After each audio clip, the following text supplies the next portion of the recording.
जो दुर्योधन की तरह सबसे राय ले रहे हैं वो परेशान है। जिनके पास एक कृष्ण है कि बेटा रिस्क तो लेना पड़ेगा, गेम तो खेलना पड़ेगा, वो जीत रहे हैं। अपना दिमाग तेज कैसे करें? पेरेंट्स कहते हैं बादाम खाइए और मैं बादाम भिगोना ही भूल जाता हूं। नहीं, आप धोखा खाइए, आपका दिमाग अपने आप तेज हो जाएगा। 3 गलतियां जो स्टूडेंट्स लाइफ में नहीं करनी चाहिए। अपना टाइम किसी को नहीं देना चाहिए। गर्लफ्रेंड को टाइम इज, गर्लफ्रेंड आपकी है तो वो आपको करंट अफेयर्स पढ़ा सकती है शाम को। अब आप आईएएस बनना चाहते हो, आपका दोस्त कह रहा साहब भगवान हमको चपरासी बना दे तो हम बन जाएं, ऐसे आदमी को मार के भगा दो आप। सिगरेट पीने से कंसंट्रेशन बढ़ता है, तो रिक्शे वालों का क्यों नहीं बढ़ता? उनका भी तो बढ़ना चाहिए। सेक्स एजुकेशन को नॉर्मलाइज कैसे करना है? चौराहों के ऊपर एडवर्टाइजमेंट लिखा है, निराश पुरुष मिले। इतनी निराशा इस देश में युवाओं को है, वो लिखते हैं बचपन की गलतियों के शिकार। बचपन में कौन गलती करता है? और सर आप आईएएस की कोचिंग देते हैं, आप मोटिवेशनल स्पीकर भी हैं। हमारा जो सेशन है उसका नाम है क्रैश कोर्स। तो क्या आईएएस बनाने के लिए भी कोई क्रैश कोर्स होता है क्या? कोई 30 दिन में आईएएस बन जाओ, 24 घंटे में आईएएस बना देते हैं, कुछ ऐसा भी होता है क्या? शोले एक मूवी थी, तो उसमें एक बड़ा प्यारा डायलॉग था। तो हेमा मालिनी अमिताभ बच्चन जी से निशाना लगाना सीखती है, तो कहती मैं तो तुम्हें, वो अमिताभ बच्चन साहब कहते हैं कि मैं तो तुम्हें 2 दिन में सिखा दूंगा। धर्मेंद्र जी कहते हैं कि मैं तुम्हें 2 दिन में सिखा दूंगा। तो Amitabh Bachchan was lying behind him and he says कि बहुतों को तो इन्होंने 2 घंटे में सिखा दिया है। तो ऐसा कोई शॉर्टकट नहीं है, you should have a very good background जी। तो वो स्ट्रॉन्ग बैकग्राउंड जिसकी है उसकी हम फिनिशिंग करते हैं एज अ कोच। तो we as a coach do the finishing for the people and those who understand they qualify IAS. Sir माना जाता है कि आईएएस इंडिया की सबसे पावरफुल जॉब है, तो जो जॉब अपने आप में इतनी पावरफुल है उसके लिए इतनी मोटिवेशन देने की क्यों जरूरत है? वो तो अपने आप में काफी मोटिवेटिंग चीज हो गई। नहीं, तपस्या करते वक्त कभी कभी आदमी को दुख भी होता है। जैसे हमारी एक स्टूडेंट है टीना जी, टीना दावी, राजस्थान कैडर की जी। तो उन्होंने अपने एक इंटरव्यू में कहा कि हर दिन लगता था कि नहीं होगा, इट्स अ टफ टास्क। तो या तो आपका मन बहुत स्ट्रांग हो खुद ब खुद कि आप प्रभु राम की तरह 14 साल स्वयं जंगल में पड़े हुए हैं, और या फिर पीछे से आपको कोई चाहिए जो आपको डेली याद दिलाता रहे कि आप राजा बनने के लिए पैदा हुए हो, चाणक्य की तरह। बिल्कुल सर। सर एक डिबेट भी है, अब एक डिबेट के ऊपर मेरे को आपसे पूछना है, वो है English versus Hindi debate. English आना कितना जरूरी है? आईएएस के हिसाब से भी मैं पूछना चाहता हूं कि जो आईएएस की जो अटेम्प्ट जो हैं, जो इंग्लिश लैंग्वेज में देते हैं, क्या उनके लिए इजी हो जाता है? और लाइफ में भी क्या इंग्लिश जिसको आती है उसको मतलब समझ में नहीं आता? कई बार समाज जो है वो थोड़ा सा क्लासी समझता है, हिंदी मीडियम होता तो वो जुझारू हो जाता, लड़का क्लासी नहीं रहता। तो क्या आपको लगता है कि एक बायस है? बायस नहीं है, लैंग्वेज के साथ कोई बायसनेस नहीं है, पर एजुकेशनल पैटर्न ऐसा रहा। मतलब मैंने बहुत सारे हिंदी मीडियम स्टूडेंट्स को देखा कि उन्हें पता ही नहीं था कि पढ़ना क्यों है। जी। For them E is equal to E. Education is for employment, education is not for employment. जैसे जिंदगी में अगर किसी को करीब लाना है तो डीओ लगाने की जरूरत नहीं। जैसे टीवी में ऐड आते हैं, एक लड़का कॉलेज जा रहा है, लड़कियां उससे बात नहीं कर रही, नेक्स्ट डे वो डीओ लगा के जा रहा है, परिया गिर रही है उसके ऊपर। तो मैं उस आदमी का इंटरेस्ट फाइंड आउट करना है, इसको चाहिए क्या। अगर एजुकेशन में 2 चीज नहीं है, क्यूरियोसिटी और लर्निंग, तो इट इज अ वेस्ट। तो मेरा मानना यह है कि बायसनेस नहीं है, एजुकेशनल पैटर्न, मतलब हमारा जो पढ़ाने का तरीका है, हम लोगों को रटा रहे हैं। अब तोते को आप कितनी बार भी राम कहला लो, वो बुद्ध तो नहीं हो पाएगा ना। This is the difference. बिल्कुल सर, आपने लर्निंग की बात करी और आपका जो शिक्षा देने का जो स्टाइल है वो बड़ा अच्छा है और आप बड़ा यूथ से बड़ा अच्छा कनेक्ट करते हो। पर युवाओं की एक शिकायत है कि जो समय पढ़ाई का है वही समय प्यार करने का भी है। तो ये जो बैलेंस है ये कैसे बनाना है? मतलब वर्क लाइफ बैलेंस तो बन नहीं रहा है, वर्क लव लाइफ बैलेंस कैसे बनाएंगे बच्चे? जिसका भी मन उसके कब्जे में है। जैसे मैं अपने स्टूडेंट से बोलता हूं, कई बार लोग क्लास में पूछते हैं सर अफेयर करना चाहिए? तो मैंने कहा यार, if you are lying down in lap of a girl and you are thinking about national income, तो करना चाहिए। कि आपका मन किसी चीज से डिस्टर्ब नहीं हो रहा है। कभी कभी जैसे एक बार मुझे बड़ा रिप्रिमेंड किया गया कि एक लड़के ने मुझसे पूछा कि सर कितने घंटे पढ़ना चाहिए। तो मैंने उससे पूछा कि गर्लफ्रेंड है? उसने कहा नहीं है। मैंने कहा मैं नहीं बताऊंगा। तो उसने मैनेजमेंट जाके शिकायत कर दी कि साहब my father has sent me here to study and mister Rosa was saying you should have a girlfriend. तो मैनेजमेंट ने मुझे बुलाया, उसने लिख कर दिया अर्जेंट। मैं समझ गया कोई कांड हुआ है। He was also standing there. तो मैनेजमेंट ने कहा Roja why you talk like this? मैंने कहा सर मैंने इससे सिर्फ इतना पूछा था कि यू हैव अ गर्लफ्रेंड। इसने सर ये तो नाराज हो गया। मैं इसको ये बता रहा था कि जैसे पार्कों में लोग बैठे हैं कपल्स, सुबह 8 बजे से रात 8, वहां तो वो समय नहीं पूछते, तो पढ़ाई में क्यों पूछ रहे हो? मेरा कहने का मतलब ये था कि जहां भी मजा आएगा वहां आदमी टाइम नहीं पूछेगा। जी बिल्कुल। तो you should love what you are doing, you should be passionate about your work, आप सब कुछ करोगे। सर एक क्वेश्चन और लोगों के बीच में आता है कि बहुत बार डिसीजन मेकिंग के टाइम पर ना लोग समझ नहीं पाते, बहुत बार क्रॉस रोड्स पर होते हैं कि किस तरीके का डिसीजन लिया जाए। और बॉलीवुड ने तो वैसे ही एक लाइन दे दी है कि दिल की सुनो दिमाग की सुनो। आपको क्या लगता है कि जब आदमी को दिल की सुननी चाहिए या दिमाग की सुननी चाहिए, या फिर जैसे कहते हैं कि इमोशनल डिसीजन या फिर प्रैक्टिकल डिसीजन?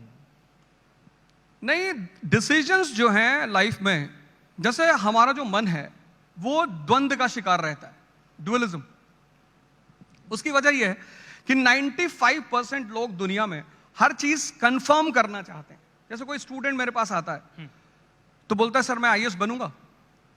अब अगर ये बात मुझे पता होती कि मैं नहीं बनूंगा तो मैं तैयारी ही क्यों करता? तो अब हम चाहते हैं हर चीज कंफर्म हो, वो है नहीं।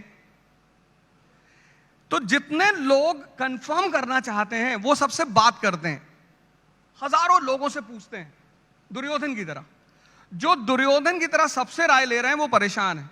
जिनके पास एक कृष्ण है कि बेटा रिस्क तो लेना पड़ेगा, गेम तो खेलना पड़ेगा, वो जीत रहे हैं। तो रिस्क लेना पड़ेगा, decision in a direction of a right person. आप किसी अपने माँ बाप से पूछो, उनसे अच्छा डिसीजन देने वाला कौन हो सकता है, और रिस्क लेना पड़ेगा। जी सर। सर आपके सब्जेक्ट पर भी आते हैं तो अवध ओझा सर हिस्ट्री पढ़ाते हैं और बड़ी खूबसूरती से पढ़ाते हैं। पर सर हिस्ट्री के बारे में जब हम पढ़ रहे थे तो बचपन में एक लाइन बोली जाती थी कि हिस्ट्री ज्योग्राफी बड़ी बेवफा, रात को रटो सुबह को सफा। तो जिस सब्जेक्ट को इतना डिमोनाइज किया हुआ था शुरुआत से, आप मतलब आप क्या सोसाइटी को वापस देना चाहते हो कि नहीं मैं उस हिस्ट्री से प्यार करा कर ही रहूंगा बाकी बच्चों को? Science is based on reason and humanities is based on analysis. तो हमारे यहां क्या है कि हमारे यहां तो बीए के लड़के को बर्बाद आदमी मानते हैं। जैसे कोई बीए किया हुआ लड़का है, शादी वगैरह में खड़ा है, तो हमारी सोसाइटी में लोग पूछते हैं क्या कर रहे हो? इंजीनियरिंग कर। अरे वाह, एमबीए तो ठीक है भैया, हम बीए कर रहे हैं, पीछे आओ। तो वो बीए को मानते हैं कि बर्बाद आदमी। इस कंट्री में ह्यूमैनिटीज को बहुत रेयर इंस्टीट्यूशंस में पढ़ाया जाता है। तो जैसे अभी आपने कहा, हमारी टीचर क्लास में 10th में बोलती थी कि बेटा बस अब हिस्ट्री दोबारा जिंदगी में कभी नहीं आएगी जी। और वो सामने आके खड़ी हो गई।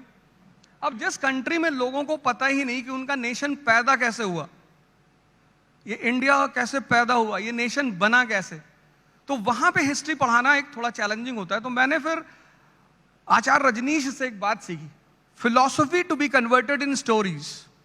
ये कॉन्सेप्ट मैंने उनसे लिया जी। And then I started converting the history messages in stories. तो कुछ तो लड़के हिस्ट्री पढ़ने आते हैं मुझसे और कुछ स्टोरी सुनने आते हैं, और जो कुछ दोनों नहीं करने आते मैं उनके लिए भी कुछ ना कुछ मसाला रख ही लेता हूँ। कहीं वुमन की बात छेड़ दी, कहीं सेक्स की बात छेड़ दी, तो तुरंत अटेंटिव हो जाते हैं कि अब क्या बोलोगे। तो वो मैं जानता हूँ कि किसको कहाँ पे जिंदा करना है।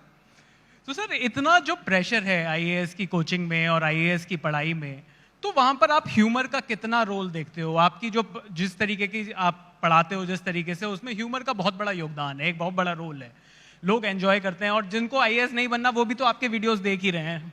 तो ह्यूमर की कितनी इंपॉर्टेंस है? ह्यूमर जैसे चटनी है खाने में, अब आप दाल की तरह ह्यूमर डाल दोगे तो लड़का बड़ा दुखी हो जाएगा। तो आपको ह्यूमर को, जैसे 2.5 घंटे की क्लास होती है तो साइंटिफिकली क्लास 40 मिनट्स 45 मिनट्स, तो 40 मिनट्स के बाद चूंकि हम एक एलिवेटेड लेवल पे होते हैं तो हमें पूरी क्लास दिखाई पड़ती है। कोई आसमान की तरफ देख रहा है, किसी ने सामने वाले को उंगली कर दी, कोई मुस्कुरा रहा है, कोई कुछ कर रहा है, तब मुझे पता होता है कि अब स्ट्राइक करना, अब मिसाइल मारनी है। बस वहीं पे मैं उस चीज को तुरंत डाइवर्ट कर देता हूं। सर एक देश के एजुकेशन सिस्टम के बारे में भी आते हैं। आप जिस तरीके से आप क्लासेस लेते हो, मैंने जैसा कि कहा बहुत सारे व्यूज़ हैं आपके वीडियोस पर, बहुत लोग पसंद करते हैं, पर जो देश का एजुकेशन सिस्टम है इस टाइम पर, क्या आपको लगता है कि उसमें कुछ चेंजेस की ज़रूरत है? क्या आपको लगता है कि आइडियाज़ ऑफ इंडिया के मंच पर हैं हम, कुछ चेंजेस की रिक्वायरमेंट है इस टाइम? नहीं, बिल्कुल हमारी स्कूल लेवल की जो एजुकेशन है उसे हमें ट्रांसफॉर्म करना पड़ेगा। मतलब हमें लोग पैदा करना पड़ेंगे जो सोचें, सोच तो वो वैसे भी रहें पर सही दिशा में। हम उन्हें कनेक्ट करना सिखाएं, जोड़ना सिखाएं, तो और वो एजुकेशन अच्छा रोल प्ले करती है। तो if schools will be good and teachers will be respected, जैसा यूएस में टीचर्स को, मैं अपनी बात नहीं कर रहा हूं, मैं गवर्नमेंट टीचर्स की बात कर रहा हूं, तो if teachers will be given due respect by the government and the society, and educational pattern पूरा ऑब्जर्वेशन बेस्ड होना चाहिए। हमारे बच्चे स्कूल से आते हैं दुखी, निराश, जैसे कारगिल से आ रहे हैं, 50 किलो का बैग पकड़े हुए हैं बेचारे, कि ये बेचारे मजदूर टाइप के, और वो पढ़ना नहीं चाहते क्योंकि वो सीख नहीं रहे, उनके ऊपर प्रेशर है, रट रहे हैं। वो ओवरहॉलिंग जरूरी है और टीचिंग जो फैटर्निटी है उसके लिए काम करना जरूरी है। जी सर, बिल्कुल। सर कई लोगों से मैंने पूछा इस इंटरव्यू से पहले, मैंने अपने इंस्टाग्राम पे एक स्टोरी भी डाली, मैंने पूछा कि आपके साथ बैठ रहा हूँ, कुछ सवाल करूँगा, तो एक सवाल ये भी आया है कि अपना दिमाग तेज कैसे करें। पेरेंट्स कहते हैं कि बादाम खाइए, और मैं बादाम भिगोना ही भूल जाता हूँ। नहीं, आप धोखा खाइए, आपका दिमाग अपने आप तेज हो जाएगा। उससे अच्छा बादाम से ज्यादा काम करता है वो। तो मन को स्ट्रांग करने का सबसे बढ़िया तरीका, आप एक्सपोज रहो, सोसाइटी में रहो, लोगों से मिलो, उनके साथ उठो बैठो। आप धोखा खाओगे, आप इतने मैच्योर होते चले आओगे कि आपको किसी बादाम की जरूरत नहीं पड़ेगी। सर एक सवाल और लोगों ने पूछा है कि फियर ऑफ फेलियर के बारे में कई लोग बात करते हैं। ये फियर ऑफ फेलियर का जो प्रेशर है, ये गुड प्रेशर है या बैड प्रेशर है? नहीं, प्रेशर अच्छा होता है। दो चीजें होती है, एक होता है प्रेशर, एक होता है स्ट्रेस। तो प्रेशर इज वेरी गुड। जैसे फियर बड़ी प्यारी चीज है। बच्चा है छोटा सा 6 महीने का, उसको उसके सामने सांप आ गया, अब उसे पता ही नहीं है सांप है, वो तो जाके पकड़ लेगा। लेकिन हम आप तो भागेंगे ना। तो fear is a preventive mechanism in a body. अच्छी चीज है, वो आपको एक्टिवेट रखेगा। पर जब आप स्ट्रेस में आ जाओगे देन यू विल सफर। तो people lose because of stress, not because of fear. बहुत बड़ी बात सर। सर क्या लाइफ में प्लान बी भी होना चाहिए? क्या प्लान बी होना कमजोरी की निशानी तो नहीं है? जिनके पास सपने होते हैं उनके पास प्लान बी होता ही नहीं। कटोरा होता है, उसको वो घर में रखते हैं और उस कटोरे पे लिखते हैं कि ये मेरा फ्यूचर है अगर मैं हारा। मेरे पास है बड़ा सा। क्या वर्कaholic होना ठीक है? वर्कaholic नहीं, ड्रीम अल्कोहलिक होना चाहिए। आपका सपना, आपका नशा होना चाहिए। इतना काम क्यों करना? इतने सारे लोग हैं दुनिया में काम करने के लिए, वो करेंगे। लेकिन आपका सपना अगर आपका नशा नहीं है तो फिर वर्कaholic होंगे तो आप मजदूर होकर रह जाएंगे। कोई और आपके पैसे पे मर्सिडीज लेके चलेगा। आप तो सिर्फ दिमाग को जिंदा करो, बाकी कुछ करने की जरूरत ही नहीं। सर एजुकेशन ओवरहॉल की आपने बात करी, ये मेरा फेवरेट टॉपिक है कि सेक्स एजुकेशन को नॉर्मलाइज कैसे करना है। मतलब मैं अपने टाइम की बात करूं तो 20 साल पहले भी जब ये टॉपिक आता था तो टीचर भी थोड़ा सा घबराता था, बच्चे हंस रहे होते थे, तो इस पर असहज थे लोग। आज भी असहज दिखाई देते हैं। सेक्स एजुकेशन कितना इंपॉर्टेंट है और सेक्स एजुकेशन को इम्प्लीमेंट करने का आपके पास कुछ कोई तरीका है, कुछ आपका सोच है इस चीज के ऊपर? आप कभी इलाहाबाद गए? इलाहाबाद नहीं सर। इलाहाबाद एजुकेशनल हब रहा किसी जमाने में। उसको ऑक्सफोर्ड का, ईस्ट को ऑक्सफोर्ड भी कहते हैं। वहां का जो सबसे फेमस चौराहा है सिविल लाइंस जी और जॉर्ज टाउन, उन चौराहों के ऊपर एडवर्टाइजमेंट लिखा है, निराश पुरुष मिले। ऐसा पूरे इंडिया में इतनी निराशा इस देश में युवाओं को है, वो लिखते हैं बचपन की गलतियों के शिकार। बचपन में कौन गलती करता है? बचपन है तो हो ही रहा है, उसमें गलती की क्या बात है? और फिर अभी वो जो सीरीज आई थी मिर्जापुर जी, क्या प्रेजेंटेशन दिया उन्होंने इस क्वेश्चन का। आंगडन गोज टू द डॉक्टर। बिल्कुल।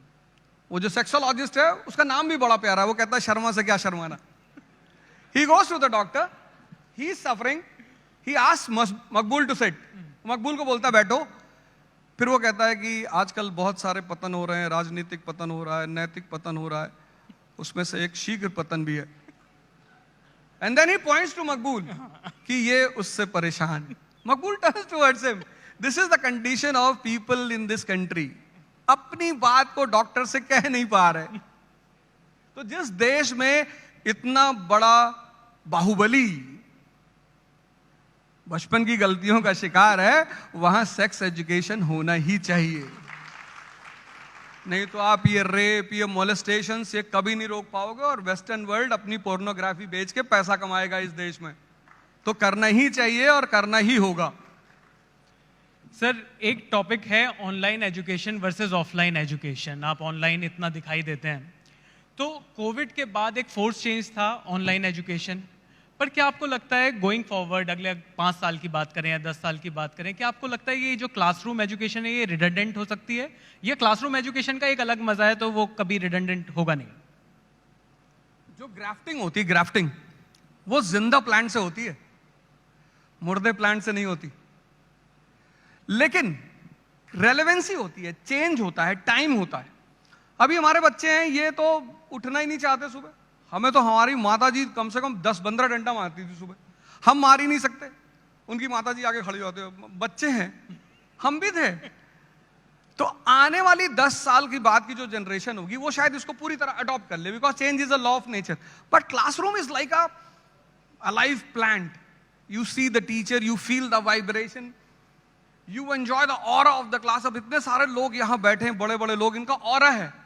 If this would have been on online, you would have never enjoyed the aura of these people. So you enjoy the aura, you enjoy the place, you enjoy the gravity. And then when you see all these things, the teacher also gets momentum.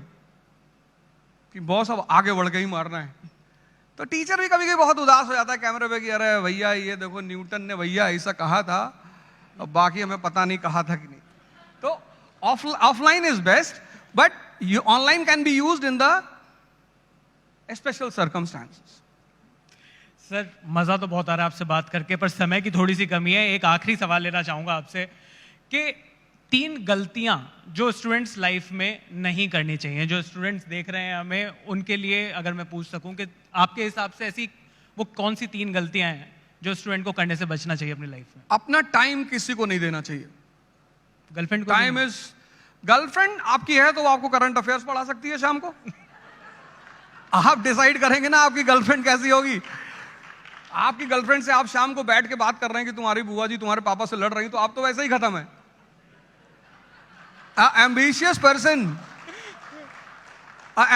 Person is always surrounded by like minded people. तो आपको time अपना किसी को नहीं देना चाहिए, देना ही नहीं चाहिए. आपको हमेशा उस कंपनी में रहना चाहिए जिनका टेम्परेचर हाई रहता है.